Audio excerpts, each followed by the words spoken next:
Okay, I figured I'd do a quick video on how to reset the maintenance minder on the dash on the 2020 Street Triple RSs.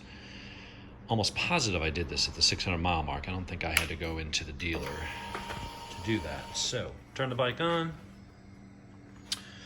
We go through its little startup sequence.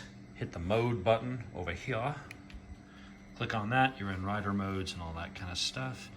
If you go, let's see, into use the joystick, which is the bottom one here. This moves in 4 directions, and then push into enter.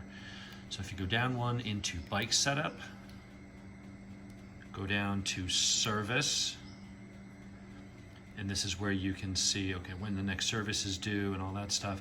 And when you hit reset, you can hit standard time or custom time, and that's when it'll go into, you just kind of follow them. I don't want to do it here all the way because that's going to actually reset my maintenance minders, which I don't want done. But that's where you would then go in. So if we were to back out here, hit the mode button, you'll start off up at the top, go down into bike setup, go down to service, and go down to reset, and then hit standard time and just follow the menu. It's actually pretty straightforward.